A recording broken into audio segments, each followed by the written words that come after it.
warahmatullahi wabarakatuh. Om Swastiastu, Namo Buddhaya, Salam Kebajikan. Saya Hilyatul Afkar, Laboran Laboratorium Kualitas Lingkungan dan Kimia bersama tim Laboran Universitas Nahdlatul Ulama Sidoarjo. Saya Muhammad Irfan Maiti, Laboran Lab Komputer. Saya Mas Yusuf Mustafa, Laboran Teknik Industri.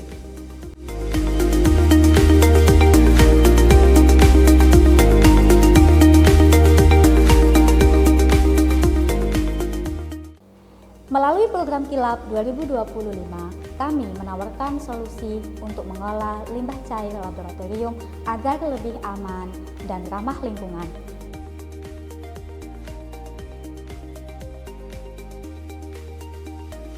Adapun tahapan pengolahan air limbah laboratorium dimulai dari pembuatan material karbon nitrida grafit terdoping oksigen atau OCN, lalu pembuatan material hidrojar dari tempurung kelapa, lalu pembuatan komposit OCNHC, pembuatan IPAL portable, dan terakhir uji efektivitas komposit dan kinerja IPAL. Pembuatan OCN dimulai dari penumbukan urea dan decyanidinamide dengan perbandingan 2:1. Setelah itu difurnis pada suhu 550 derajat Celcius selama 2 jam dan dihaluskan. Setelah itu dilarutkan dalam asam oksalat 0,05 m. Setelah itu disaring dan dikeringkan, lalu jadilah GC3N4 terdoping oksigen atau OCN. Pembuatan material hidrojar dimulai dari pemotongan, pencucian, dan pengeringan tempurung kelapa. Setelah itu, di oven pada suhu 105 derajat Celcius selama 24 jam dan dihancurkan. Setelah itu disaring 120 mesh. Setelah itu dimasukkan dalam teflon hidrotermal pada suhu 200 derajat Celcius selama 2 jam. Setelah itu disaring dan dikeringkan dan diaktifasi dengan NaOH 0,05 m selama 2 jam. Dan jadilah hidrojar teraktivasi. Setelah kedua material tersebut sudah dibuat, OCN dan HC diambil dengan perbandingan 3:1 untuk dilarutkan dalam aquade selama 12 jam dan diputar pada 800 rpm. Lalu disaring dan dikeringkan pada suhu 100 derajat Celcius. Setelah proses ini, komposit OCNHC siap digunakan. Pada pembuatan IPAL portable, diawali dengan pengukuran dan pemotongan kaca, lalu dilanjutkan dengan proses pengeleman dan perakitan pipa. Setelah itu dilakukan uji kebocoran.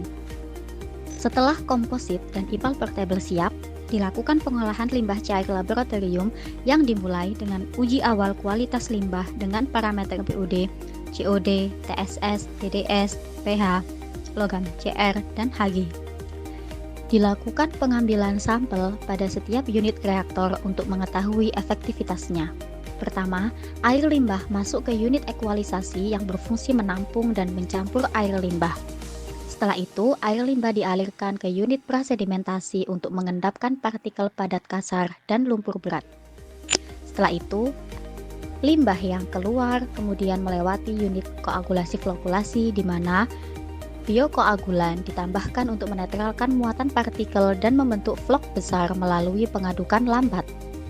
Vlog-vlog ini kemudian dipisahkan di unit sedimentasi dengan mengalirkan air limbah secara perlahan sehingga vlog mengendap di dasar bak.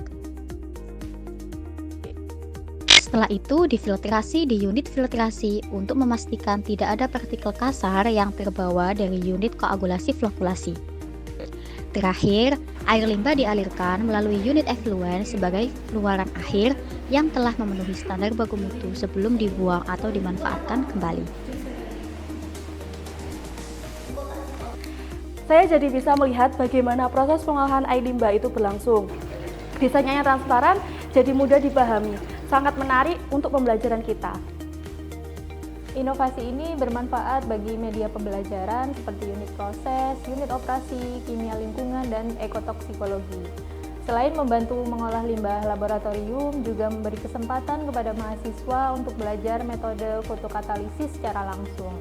IPAL portable ini bisa menjadi model pembelajaran yang aplikatif dan berkelanjutan.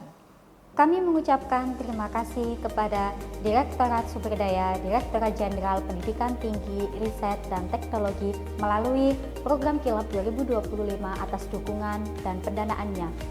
Semoga inovasi ini menjadi inspirasi bagi laboratorium lain di Indonesia demi mewujudkan lingkungan yang lebih bersih dan berkelanjutan. Terima kasih. Wassalamualaikum warahmatullahi wabarakatuh.